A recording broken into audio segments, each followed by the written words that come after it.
Oi, pessoal. Então, oitavo ano, a gente vai iniciar um outro movimento artístico, que é o impressionismo. Só pra gente recordar, a gente viu desde o começo do ano barroco rococó, romantismo, realismo, naturalismo. A gente foi para a criação do cinema, falamos de missão francesa, missão Lansdorff, e agora a gente vai para o impressionismo, que é um movimento do início, na verdade, no final do século XIX, no início do século XX. Então, vem através das transformações da Revolução Industrial, tá? Então vamos lá. O termo impressionista ele foi usado nesse tipo de arte de forma pejorativa, na verdade. Era para parecer que eles só queriam impressionar, sabe? Foi usado dessa forma. Só que, na verdade, existe um quadro chamado Impressão ao Sol, que foi o quadro que mais chamou a atenção dos críticos, de forma negativa, tá? Não de forma positiva, quando houve uma exposição, a primeira exposição impressionista. É esse quadro, que parece um bando de borrão, só que na real, se você olhar de longe, você consegue ver o barquinho, você consegue ver o mar, consegue ver a luz, consegue ver tudo direitinho. Essa parte a gente vai fazer junta pra gente construir o que a gente tá vendo nesse quadro e o que a gente tá vendo nesse, tá? Sem certo, sem errado. Ah, professora, eu tô vendo isso, tô vendo aquilo, eu tô vendo... Tá muito escuro e tal. Opinião de vocês.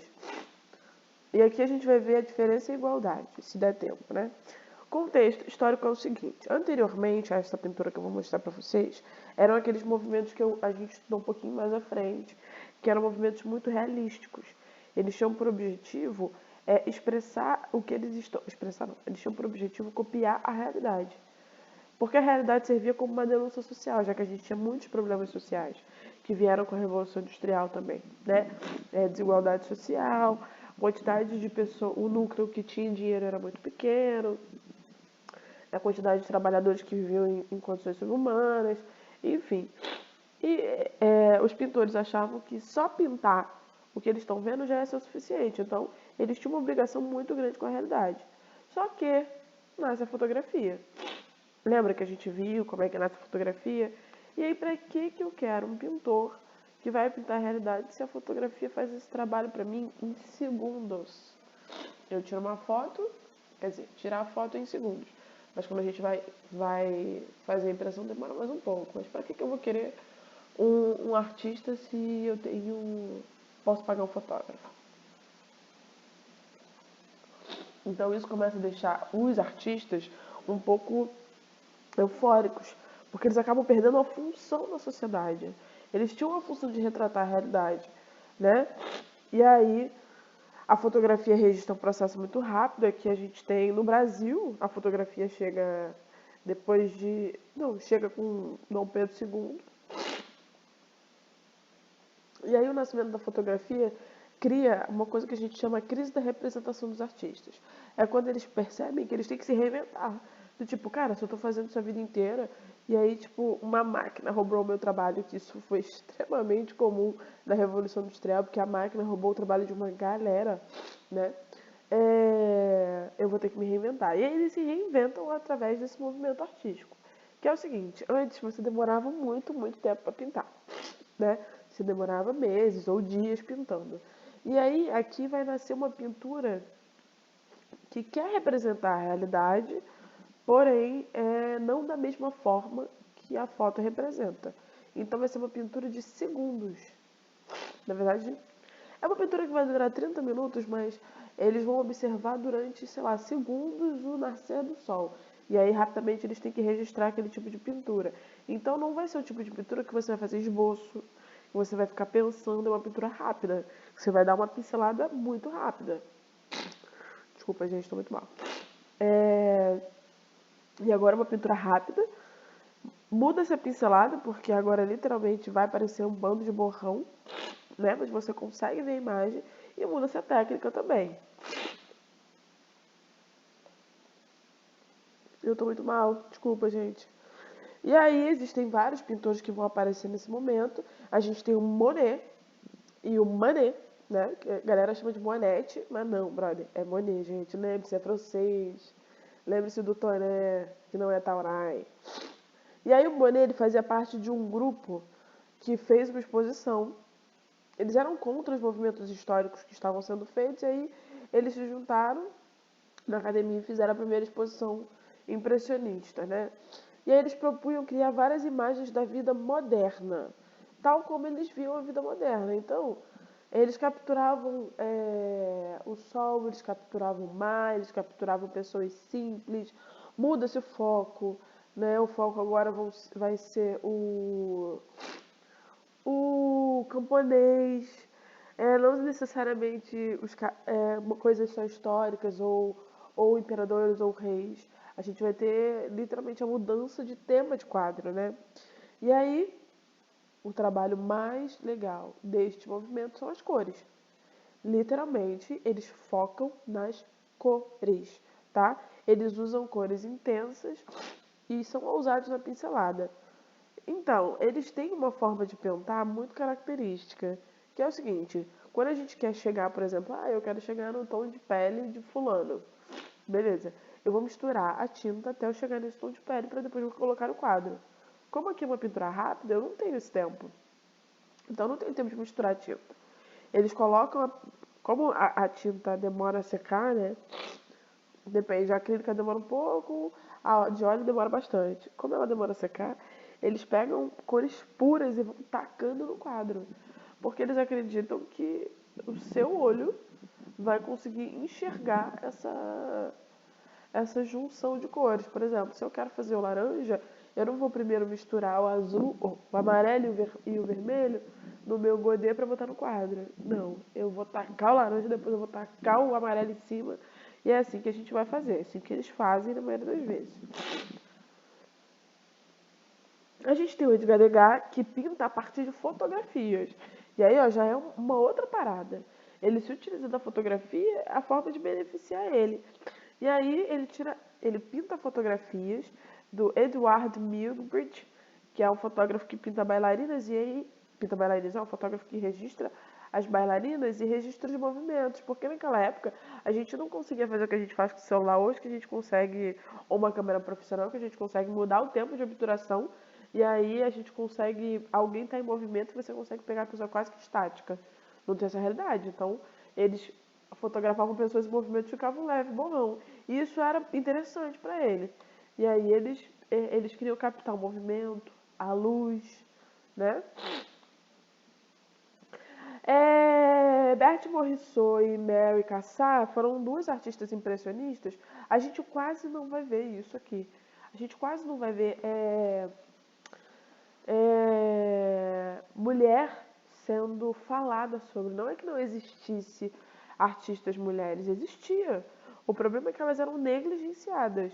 Elas não tinham vez nem espaço. Aqui, por exemplo, a Berthe Morisot e a Mary Cassatt são duas artistas que não podem ir para a rua pintar. Porque os artistas impressionistas, eles vão pintar do lado de fora, eles vão sair do ateliê. Ninguém vai ficar preso no ateliê, então eles vão botar um banquinho e ficar do lado de fora pintando o que eles estão vendo. E aí elas não podiam ficar no bar pintando, elas não podiam ficar na rua. Mulher não podia fazer esse tipo de coisa. E aí todos os registros desse momento das artistas impressionistas são de mulheres dentro de ambientes fechados. São mulheres da sua família. Elas só se utilizavam da mesma técnica, mas os temas delas tinham que ser diferentes porque elas não podiam ficar na rua de papo. A gente tem escultores também, a gente vai ter uma galera que é escultora nessa época e, assim, é óbvio que vai seguir pela mesma linha da pintura, né? Tipo, você não vai ter gente fazendo escultura perfeitinha, você vai ter quase que uma mancha também, ó, tá vendo? É incrível. O nome mais importante que a gente tem é o Rodin. O Rodin é aquele artista que faz o Pensador, sabe? Que parece que é um cara sentado na privada. E aí ele fica muito conhecido pelo seu Pensador, porque ele tem acho que 9 réplicas desse Pensador, tem estátua desse Pensador. E aí ele é um dos caras mais importantes desse momento. O círculo impressionista originou e rompeu-se no final da década de 80, 1880, né? Mas que influencia uma imensa duradoura linha de artistas. Né? No fim do século XIX, artistas de todo mundo pintavam temas da vida moderna em ousadas pinceladas livremente aplicadas. Podem-se ver os movimentos subsequentes, tanto como os desenvolvimentos do impressionismo. Sobre vários aspectos, o impressionismo marca a vida da moderna. Então a gente vai ver a característica de cada quadro, tá?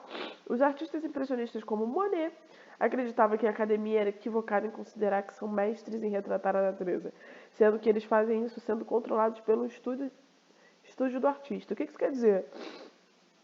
Eles também queriam retratar a natureza, mas eles achavam que só era possível retratar a natureza olhando a natureza, e não ficando dentro do seu estúdio projetando a natureza. A natureza de verdade, ao ar livre, à luz, não tem controle, não tem contorno, e isso é muito importante, a gente vai ter uma pintura zero contorno. São manchas, gente, são manchas. Eles acreditavam que a gente olhar é como se você estivesse vendo sempre sua visão periférica, com manchas. No ambiente controlado artificialmente. Eu já falei. Por isso os impressionistas defendem que é melhor acreditar nos seus olhos do que na academia. Antes os artistas retrataram e como deveria ser o mundo. Antes os artistas retratavam como o mundo deveria ser. Projetavam a imagem no cérebro, iam para dentro do ateliê e repensavam aquilo e dominavam aquela técnica de acordo com o que eles acreditavam que estava na cabeça deles. E não como é. Para você pintar algo como é, você tem que observar. E aí a característica da pintura. Quando a gente olha a pintura ao ar livre, não olhamos cada objeto como a sua própria cor, e sim milhares de tons que se misturam no nosso cérebro para construir a cena. Eles acreditavam que, por exemplo, quando você está focando o seu olho numa coisa só, tá? Várias paradas acontecendo, você está focando o seu olho numa coisa só aquilo vai ter nitidez. O restante vai ficar um pouco embaçado, sabe? A crítica era dura com eles, né? Achavam horrível, achavam que eles não sabiam pintar. Manet foi recusado dos salões oficiais. As pessoas achavam que a forma achatada dos seus rostos na pintura era pura ignorância. Acreditavam que na vida real, quando você olha para uma cena, isso eu já falei, abandono no ateliê, também já falei. Claude Monet, ele aluga um barco, ele compra um barco na verdade, e fica por aí, dentro do barco, faz o barco de ateliê e fica pintando por aí, coisa que mulher não podia fazer. Característica da pintura, quando uma pintura ao ar livre, a natureza muda muito rápido, de luz e de forma, então o pintor precisa ter pinceladas rápidas, se preocupar com menor detalhes possível. E a falta de acabamento deixava o crítico enfurecido. Parecia que a pintura era mal feita, né? Mas como eles tinham pouco tempo para registrar, porque a imagem se esvai do seu cérebro, então você tem 30 minutos para registrar aquela onda que bateu naquela pedra, sabe? E aí eles tinham que ser uma pintura muito rápida, zero acabamento. E o que é mais importante aqui é que eles vão trabalhar cor e luz. É importante para eles, existem,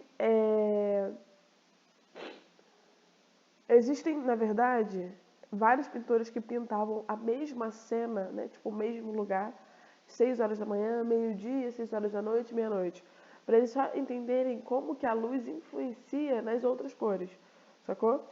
Em 1877, o Monet expõe isso eu já falei, o Nascer do Sol, e chama-os de impressionistas de forma pejorativa. Nota sobre o impressionismo. Isso aqui saiu num jornal, nota publicada de forma humorística, num jornal sobre o impressionismo. Na rua Le Petillier é uma sucessão de desastres. Após o incêndio na ópera, temos agora uma outra catástrofe. Acaba de ser lançada uma exposição de Dura Ruel que supostamente contém pinturas. Entro e meus olhos horrorizados são assombrados por uma visão terrível. 5 ou 6 lunáticos, entre eles uma mulher, reuniu-se para expor as suas obras. Vi gente chorando de rir diante das telas, mas meu coração verteu sangue quando as vi. Esses pretensos artistas auto-intitularam-se revolucionários e impressionistas. Pegam um pedaço de tela, tinta e pincel, bisuntam-no com várias manchas aleatórias e assinam seu nome. É uma ilusão. Como se internos de um hospício pegassem algumas pedras na rua e julgassem ter encontrado diamante. Então, uma coisa que é importante a gente pensar é que a crítica ela serve para aumentar e agregar valor ao trabalho. Então, os caras mudaram todo o rumo da pintura, sabe? É incrível o trabalho deles, só que na época as pessoas. É tipo. Acho que o que mais tem a ver com a gente seria, por exemplo, a galera que fala mal de funk, sabe?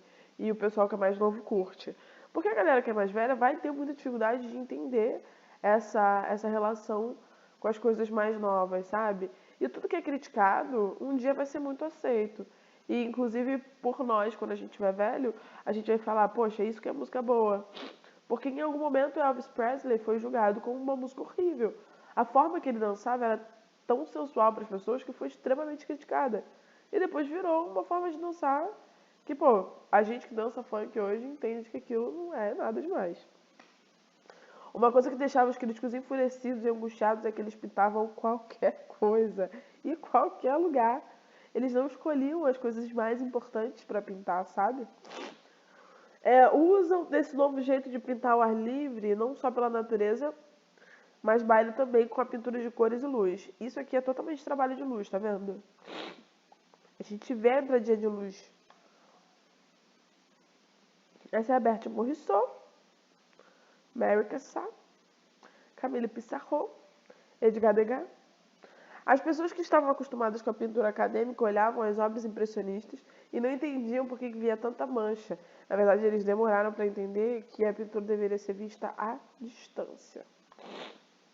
Isso é Paul Cézanne, Alfred Sisley. E para finalizar, a arte nunca está solucionada. Quando um artista soluciona um problema que angustia uma geração, surgem novos problemas que vão ser solucionados de outras maneiras possíveis mais à frente. E é isso, gente. Acaba por aqui, a matéria extensa e tem mais a falar sobre, tá? Vou dar mais aula sobre.